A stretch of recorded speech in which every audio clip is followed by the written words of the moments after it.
Hello, hello, hello, and welcome to another episode of Crush Cravings Before Diabetes Crushes You. My name is Karen Sammer, and I'm a board-certified health and wellness coach. And I help people who are overweight and pre-diabetic to crush the cravings that keep them from being able to lose the weight that they need to lose to avoid developing diabetes. And so today, what I'd like to talk to you about is the basics of blood sugar. I call it Blood Sugar 101. It's a really important topic. And so what we'll do is we'll talk about what blood sugar actually is in layman's terms. We'll talk about how it affects your body, what causes it to become elevated, because that's an important thing to know, what the symptoms are of high or unstable blood sugar levels, and I'm going to give you some simple tips to manage your blood sugar so that you can avoid taking that diabetes medication. Now, I do want to say this as a caveat, that I'm not a medical doctor. If you've already been prescribed medication, or your doctor feels like you should be on medication, your doctor's advice supersedes anything that I say. So do not take anything that I say as medical advice. What I simply do is provide information so that if you manage your health in the proper way, and your, in this case, blood sugar remains stable, then you can avoid having to take medication or having to have that prescription. But never stop taking a medication because of anything I say. Always do what you have to do under a doctor's orders. That's my caveat. So today, as I said, we'll be discussing blood sugar and how it affects everybody all the time. It has everything to do with your life. And so it's important to know what exactly it is and how it affects you. So what it is for everybody. It's for everybody's health. Everybody, you can be perfectly healthy and have blood sugar fluctuations. So it's important to understand this because the more your blood sugar fluctuates, the more likely it is that you're going to develop some sort of metabolic situation, like diabetes, hypoglycemia, which are the same. They're two ends of the same spectrum. So blood sugar. Let's talk about what that is first. So it's also blood glucose. It's the glucose. It's the thing. It's the chemical that feeds all of the cells in your body. Your body requires glucose to survive. It has, it is the building block. It's the fuel that makes your cells function, and all of your cells need it. What happens to us, though, is sometimes we become oversaturated with it, and then the insulin that I'll go into that, but we have too much of it in our system. And that's when we get into trouble. So glucose is not like the sugar that you put in your coffee. It is what is converted from your food, particularly carbohydrates, fruits, vegetables, pastas, breads, so both refined and complex carbohydrates, break down into glucose. And glucose gets into your cells and fuels them. And that is, so it turns into glucose and sugar, or ultimately, they're mean essentially the same thing. So, as I said, the glucose fuels your body, and as with anything, if you have too much or too little of what you need, it's going to cause a problem. So, if you don't put enough gas in your car's going to run out of gas. If you put too much gas in your car, you're going to flood things and make a big mess and probably cause your engine to do something that you don't want it to do. So that's kind of, you have to balance it. You have to have the right amount of glucose in your system at all times. Now, your body is able to regulate that blood sugar level. A healthy body can regulate that sugar level. So when your blood sugar increases when you eat, then your body produces insulin. Insulin helps to take that glucose to the cells that need to have glucose in them. And it helps to, it's the key that opens the lock into your cell so that the glucose can get in. And then once your blood sugar goes back down again, the insulin kind of settles down and stops working, or stops doing what it doesn't need to do anymore. So really, a healthy body knows when to release insulin and when to stop releasing insulin. And so when we are in equilibrium, if our bodies are in balance, you eat something, your blood sugar increases, that triggers your pancreas to release insulin, to go to that glucose to take it into your cells. Your cells function properly. Insulin goes back to sleep. blood sugar once the sugar depletes, the blood sugar goes, or the insulin is done doing its job, and you move on with your day. And each time you eat, this happens. So what happens often to us in our standard American diet is that when we are constantly bombarding our bodies with glucose, or sugar, things that convert to glucose quickly, the insulin, your pancreas has to produce and produce and produce all this insulin. It becomes tired. And so you become insulin resistant, meaning that the cells are not responding to the insulin as it's trying to open the door for the glucose to get inside the cell to do its job. And then what happens is the glucose builds up in your blood and causes all kinds of mischief. So the way your blood sugar affects your body is, again, it's fuel for your cells. When it's where it belongs, your brain functions well, your cells function well, your muscles work and they have energy. Your body produces, the things that have to be produced are produced in the right way. The things that have to be settled down, they settle down the right way. Everything is in order when your blood sugar is in good shape. But when your blood sugar gets too high, and it stays in your bloodstream because your insulin is not able to do the job it was meant to do, or your pancreas is shut down and isn't producing any insulin anymore, or is producing not enough insulin, then what happens is that blood sugar remains in your cardiovascular system, and it causes inflammation. It damages your blood vessels, and specifically the small vessels in your eyes, in your kidneys, in your nerves. So when it damages the vessels in your eyes, you could potentially become blind from the diabetes, or at least have your vision impaired severely. If it impacts your nerve vessels, the vessels that supply blood to your nerves, you can develop neuropathy, diabetic neuropathy, which is when your outer limbs, your hands, your fingers, your toes, your feet, your legs, they get numb and tingly, and they don't know where they are in space. So they don't necessarily, you don't have understanding of where the ground is, for instance, as you're walking. So you could fall. You don't have the feeling in your feet and your hands that you need to function properly. And sometimes it goes all the way up your legs. It can be pretty bad, and ultimately cause lots of nerve damage, because if the blood vessels are damaged, the blood supply is not getting to the nerves, and the nerves will die. And then once you have that, and you can't reverse the nerve death. And then in your kidneys, it can cause kidney failure, because again, if the blood vessels in your kidneys are damaged, you're not getting the proper blood flow to your kidneys, and you could ultimately develop kidney failure. And a lot of diabetic people who are full-on diabetic, whose condition is out of control, even on medication, can develop kidney failure and end up on dialysis. And once you get on dialysis, it isn't very long before things go pretty far south. Just something to think about. There is good news, I promise you. You also increase your risk of heart disease. So again, your cardiovascular system has been compromised because that blood sugar sitting in there causes inflammation, causes cardiovascular disease. It can lead to stroke. It can lead to heart attack. It increases significantly your probability of developing heart disease and possible stroke. It also causes, because of the impact to your blood system, your cardiovascular system, it causes wounds to heal slowly, and sometimes don't heal at all, because again, the blood flow is constricted. It's not getting to the place that it needs to get in order to heal the wound.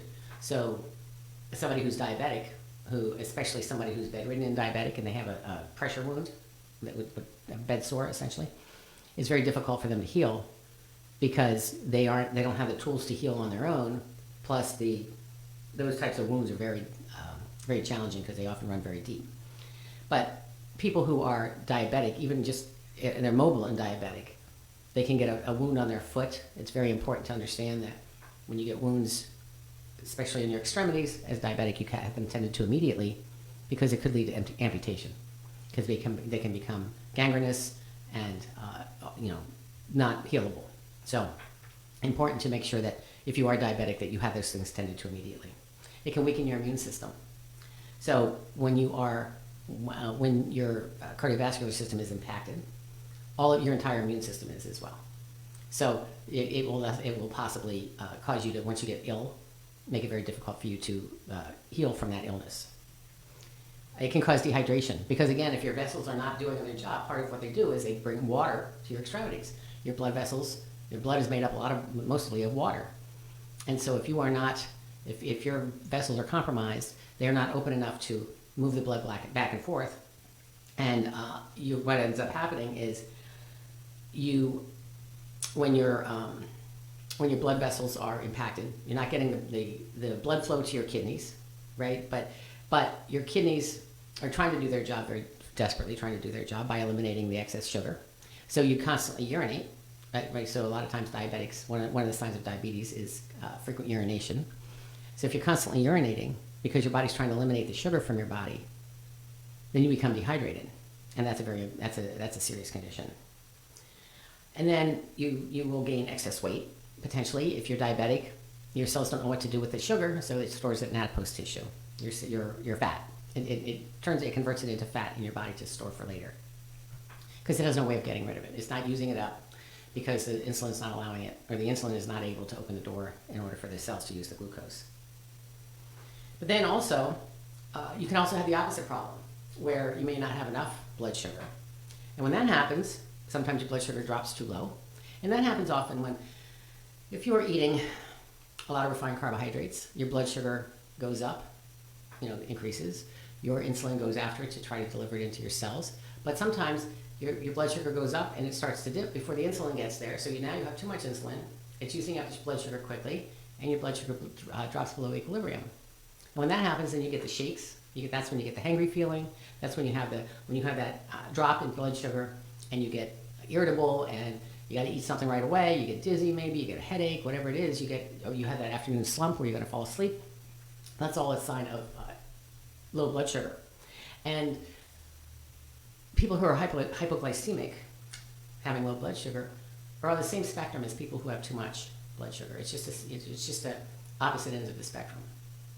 And both of them can be managed through some of the steps that I'm going to give you in order to manage these particular situations. So having a healthy blood sugar level is really important because it just keeps you at equilibrium. It helps you to keep a steady mood, hopefully a positive mood. It helps you to make good food choices. It helps you to function throughout the day without being concerned about having to eat piece of sugary something in order to keep your energy level up, and just keeping your life on an even keel. So some of the causes of elevated blood sugar are mostly diet. So the choices that you make, the food choices that you make every single day. Food and beverage, actually. Every single bite in your mouth can either be medicine or poison. And I know that sounds very dramatic, but if we continue to eat the standard American diet, it will poison us. I mean, there are many people who have died as a result of their food choices over many years. It doesn't happen immediately unless you eat poison, actual poison.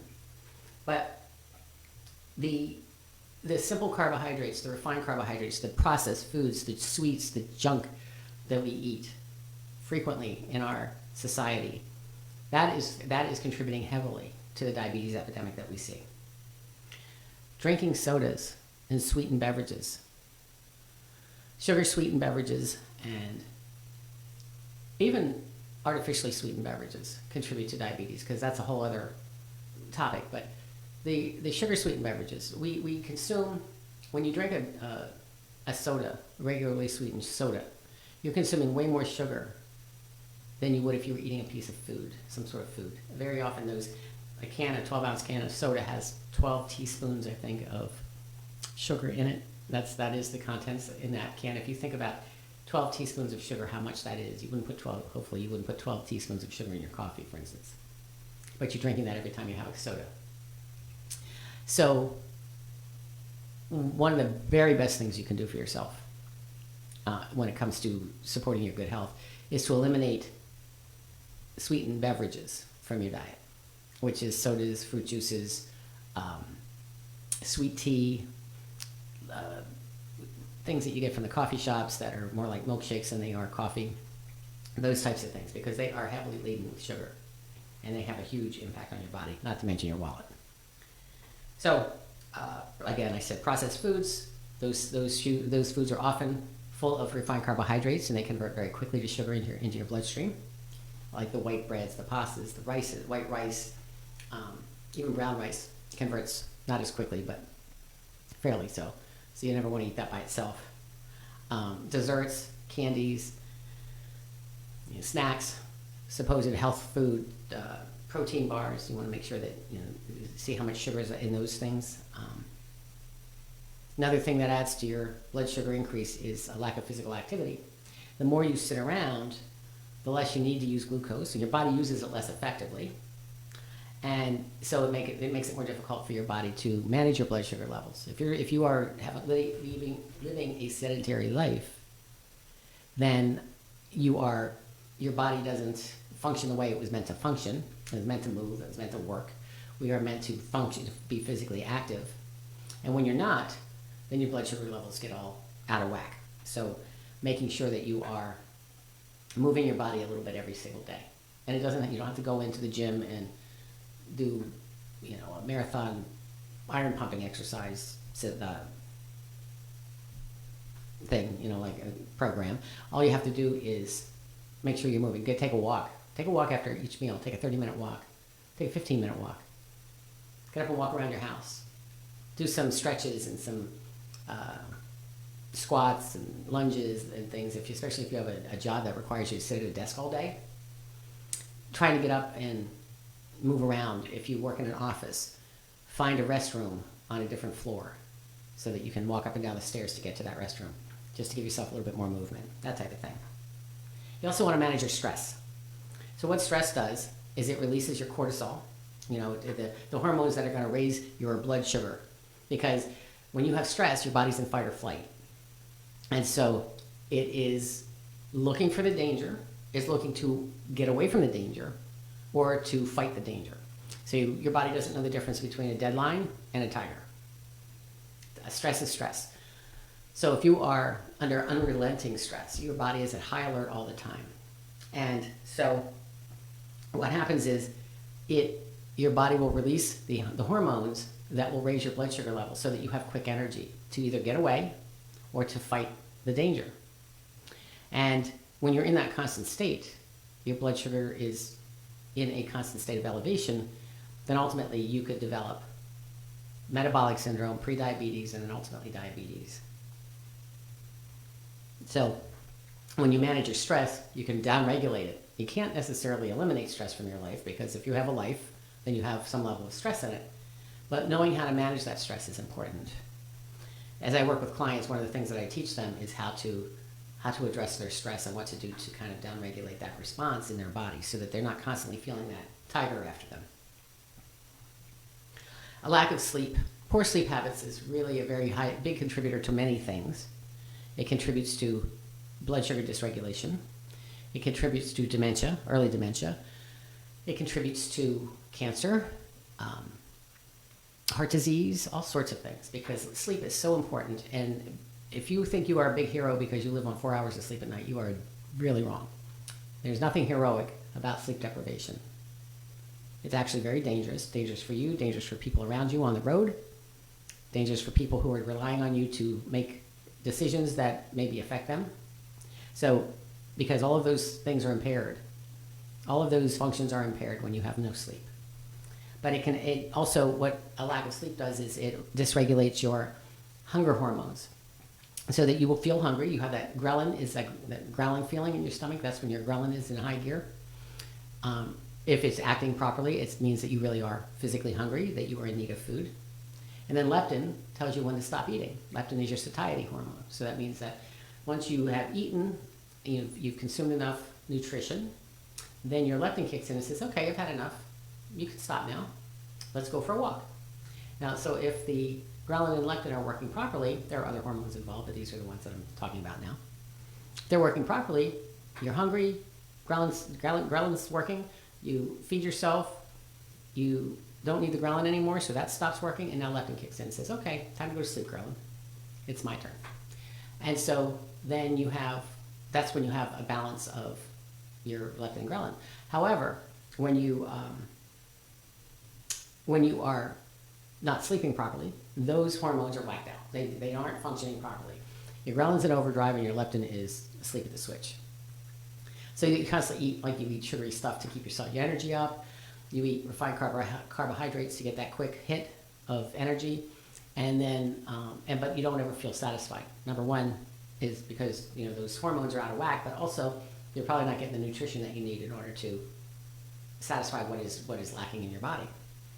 But making sure that you get plenty of sleep will help to keep your leptin and ghrelin in balance, and therefore lead to good blood sugar management.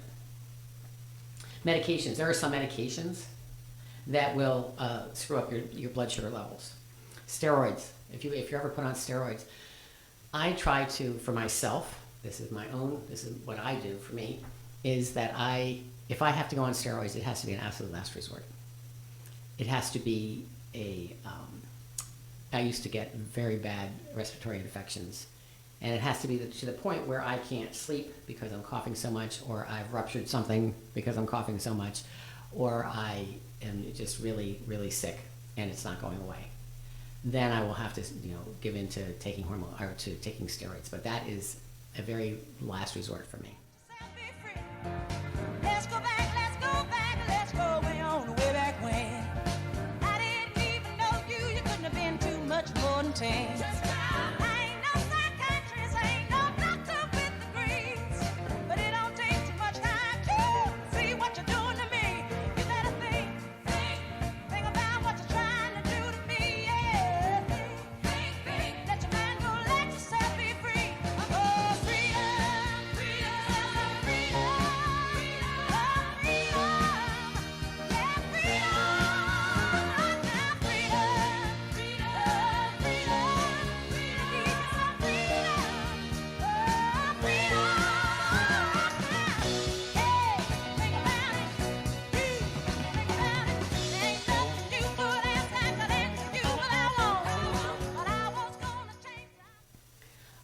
If you have an infection or some sort of illness, that will also affect your blood sugar level. So, your body's out of balance. It's out of equilibrium when you're sick, and it's trying to find its way back. And so things may be up and down the way they're not supposed to be while you're ill. So you want to be careful about that. You want to maintain, if you can prevent illness as much as possible, that will help you to maintain a balanced blood sugar. Sometimes genetics plays a part. Now, I hesitate to say this because genetics is important to know about. Your genetic predisposition to certain things is important to know about. But you do not have to succumb to your genes, which means that if you have diabetes in your family, just because somebody in your lineage has had diabetes does not mean you have to develop diabetes. Now, sometimes that is a generational thing because of the way generation after generation has been eating. And so if you've been following the dietary guidelines or whatever, the dietary habits of your predecessors in your family, then chances are you will develop diabetes if that is what is causing them to have it. However, you can overcome that by making the choices for you, making the better choices for yourself. So eating the way your parents or your grandparents or their parents would eat, if they were eating things that were contributing to their diabetic state, if you don't eat that way and you manage yourself and you manage your dietary choices, you don't have to succumb to diabetes necessarily. So keep that in mind. Sometimes your hormonal fluctuations will affect your blood sugar. So women, if you are premenopausal, you have the monthly hormonal fluctuations. And then as you get into premenopause, perimenopause, menopause, your blood sugar can fluctuate as well because your hormones are all over the map. And so once they settle down, hopefully, and as long as you maintain a healthy lifestyle and healthy dietary choices, then you will likely not have to worry about developing diabetes as long as you maintain that type of behavior and food choices. As we get older, sometimes our bodies are less able to regulate the blood sugar. But again, if you are eating properly and getting enough exercise, you don't have to succumb to those supposed, those quote old age ailments that people have. So things are attributed to age because, as opposed to lifestyle, because oftentimes, excuse me, oftentimes as people age, they slow down and they stop doing things because they're tired. But if you are getting enough sleep, if you're managing your stress, if you're eating the right foods, if you're drinking enough water, if you are not consuming alcohol or consuming very little alcohol, and if you're exercising enough, just moving your body on a daily basis, you do not have to succumb to what is considered an old age illness. And diabetes is one of them. And sometimes there are things that contribute to your chances of the probability. They will increase your probability or possibility of getting diabetes. Like if you had, I just lost the term. It's pregnancy diabetes. What's it called? I don't. Gestational diabetes or PCOS. These types of things, or Cushing syndrome. These types of things can contribute to your the probability of you developing diabetes. They do not have to be the thing that causes it, though.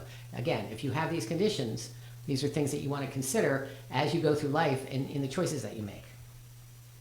So, as I said, it would not be necessarily your fate as long as you are managing things the best way you can. And, sometimes it's just small incremental changes. And it's never too late to change your body and change your lifestyle and change your habits and change. It just takes work. It takes consistency. It takes work. But small incremental changes are the key, because you can't eat the whole elephant at one time, because you won't. You'll fall off the wagon. But if you make a small incremental change every so often, so that it becomes a habit, and then you make the next change, and then you make the next change, in a few months you can look back and you'll see how much farther you've come with very small changes. I help people do that when I'm working. I find that with my clients that not making wholesale lifestyle reversals is the best way to go. You don't want to just completely upend your entire life, because these are habits that have built up over time, and it takes time to undo them. And you don't necessarily undo them, you just replace them with better habits. So some of the symptoms that you need to look for with blood sugar is that you need to, it's important to recognize when your blood sugar is unstable. Because a lot of people, there are so many people walking around in a pre-diabetic state that don't even know it, or even diabetic. There are people walking around with full-on diabetes who are unaware of the fact that they have it. So these are things that you want to consider. If you start to notice that your thirst has increased, if you're constantly reaching for something to drink, it might be your body's way of flushing out excess sugar, which means that maybe your blood sugar is unstable. Because if your body is going to send you the thirst signal, meaning it wants water, it doesn't want soda, it doesn't want coffee, it wants water, to flush out that excess sugar. But that's something that you need to be concerned about if all of a sudden you're starting to notice that your thirst has increased a lot. And it wasn't because you ate a salty food. If you urinate frequently. So again, if you're drinking a lot of water, you're going to have to urinate frequently. But if your body's if your body is flushing out excess sugar, it is going to do it through your urine, through your kidneys. So it's asking you for more water so that it can flush out the sugar. And so that is, if you have the frequent the constant thirst, or the increased thirst, and the frequent urination together, then that's something that you might want to look into.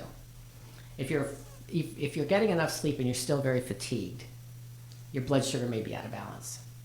Because high blood sugar is going to make you feel tired and sluggish, and just because it's constantly, your body's just constantly just in high gear, and it gets tired. If your vision gets blurred, the high blood sugar can affect, again, the small vessels in your eyes. It can also affect the lenses in your eyes, and it can cause blurry vision, and that's important to know. If you're developing headaches frequently that you didn't have before, that are not attributable to migraine for some other reason, but you're starting to get headaches, it could be that your blood sugar is out of balance. If you're having difficulty concentrating, because sometimes that happens when your blood sugar is off, it is hard for you to focus and concentrate on what you're working on. Mood swings. Blood sugar instability causes a hangry feeling, that hunger and anger, that irritability, that touchiness, that nervousness. You get very anxious because you just need something to get your blood sugar back in order. So mood swings can definitely be caused by blood sugar fluctuations. If you don't heal fast or as quickly as you did before, you want to watch and make sure that if you have wounds, that they heal in what you would consider a proper amount of time. If they're not healing or they're getting worse, they need to be addressed, and your blood sugar probably needs to be checked. If you've had an unexplained weight loss, you're eating the way you always ate, you're moving the way you always moved, and your life hasn't changed, and you start having an unexplained weight loss, that might be cause for concern. So you want to make sure that you get checked out. If you get numbness or tingling in your hands or feet, that's a sign of neuropathy. That feeling of not being able to know where you are in space, not knowing whether or not your feet are touching the floor, or something in between, just a numbness, tingling, sharp pains that go into your extremities, that could be a sign of diabetic neuropathy and something that needs to be looked at. If your skin is dry and itchy, that hasn't been before. So what happens is diabetes can affect your hydration, also affects your skin, it affects everything in your body. So if your skin all of a sudden becomes dry and itchy, that might be a sign that you need to get your blood sugar checked. If you have recurring infections, especially urinary tract infections, that can be a sign. Or overgrowth of yeast, that can be a sign. Because very often, if you have a high sugar diet or high refined carbohydrate diet, that feeds candida, the yeast in your body. And when you have a yeast overgrowth, and it's not necessarily a vaginal yeast infection, it could be thrush in your mouth, you have a white coating on your tongue. It could be anywhere else in your body, and yeast is difficult to get rid of. But what feeds it and what causes you to have cravings is an overgrowth of yeast. That's one of the things. Because the yeast craves the sugar and makes you crave the sugar because you're the host. So the yeast makes you crave so that you are feeding the yeast and just allowing it to grow. And an overgrowth of yeast can be a sign of high blood sugar because you're feeding it, and that's where that's why it was able to grow as much as it did. But if you don't have enough of the good bacteria to kill off the yeast is not it's not a bacteria, it's a yeast. But it doesn't. If your good bacteria does not overpower the yeast, then it can be problematic. Now, all of these symptoms that I talked about can be the cause of something else. But if you have all these things together, or a few of them together, it is possible that your blood sugar is the problem. But regardless of whether it's blood sugar or something else, you probably should get it checked out. If these things are happening coming out of the blue, or you feel like they're getting worse, definitely worth a trip to the doctor. And so let's talk about how we can manage these things. How do we manage blood sugar levels? So number one is watch your carb intake. And carbs are the pastas and the rices and the breads and the cakes and the cookies, but it's also fruit and vegetable, complex carbs. So it's really managing the carbs that you're consuming. It's managing the type of carbs. I would highly recommend that you significantly curb your consumption of breads and pastas and cakes and cookies and sweets and refined stuff, the stuff that converts quickly into sugar. And the carbs that you should consume are complex carbs that are high in fiber and minerals, and they take a long time to digest, so they keep you fuller longer. The fruits and vegetables have all kinds of, different, depending on the color, they have different nutrient profiles. But eating lots of veggies, eating some fruit, these are the carbs that you should be consuming. The complex carbs, the stuff that breaks down more, it takes longer to break down in your body. It provides nutritional value. The other stuff doesn't provide any nutritional value. It'll provide quick energy, but then the cost of that quick energy is the sugar drop, and then the feeling of being hungry again. So when you're eating carbs, manage the serving size. Don't eat a big plate full of rice. I mean, even the good stuff, don't eat a big plate full of amaranth, an ancient grain, with a little bit of protein or a little bit of veggies. Make it a side dish. Your plate should be made up to about 75% plant-based, right? Mostly veggies, some fruit, some complex carbs, and a little protein. If you're going to eat animal protein, a little bit of animal protein. You can get protein from plants as well. There are various sources of protein in plants. But making sure that your plate is primarily plant-based. The steak and potatoes or the meat and potatoes that we were raised on, that is, that's caused a lot of heart disease, because now the way that the meat is manufactured, a lot of it is manufactured, but the way it's treated, the factory farming and all that, the meat is not of the same quality as it was when we were kids or when our parents were kids. It is much different now. So minimize your animal protein intake. That's a topic for another day. Increase your fiber. So in the standard American diet, standard Western diet, I would say, we're supposed, first of all, our healthy body should consume between 25 and 30 grams of fiber every single day. 25 to 30 grams of fiber every single day. We consume in our standard American diet less than 5 often. So very important to increase your fiber intake if you are in that less than 5 category. Now I would do it slowly because it can have some unpleasant side effects if you just try to bombard yourself with a lot of fiber after not having had it for a long time. It can cause some issues. So bring it in slowly so that your body has a chance to acclimate. Make sure you stay hydrated so that you are getting plenty of water to wash out the blood sugar that you have, or regulate the blood sugar, help to regulate the blood sugar.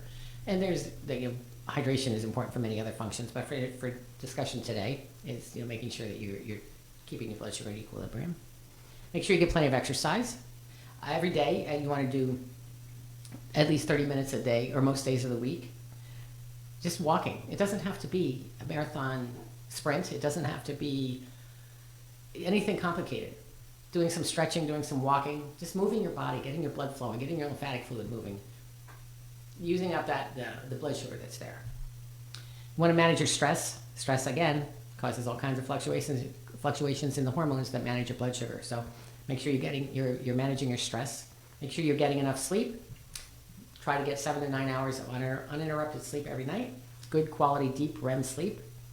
And you do that by establishing a nighttime routine.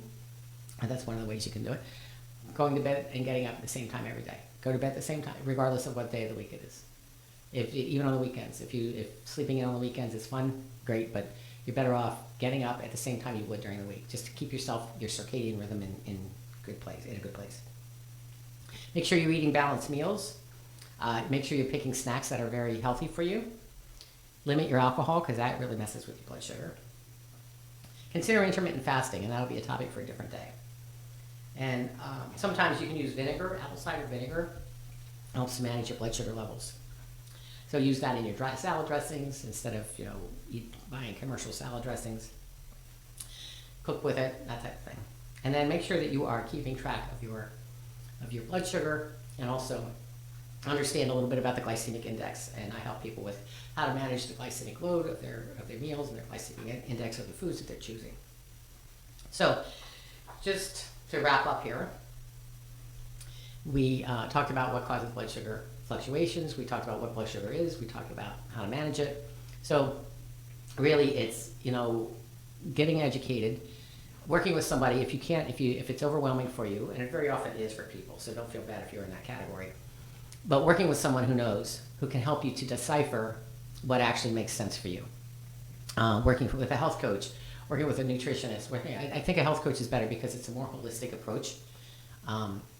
Because it's not just about the food that you're eating, it's also about all the stuff that goes along with the food that you're eating.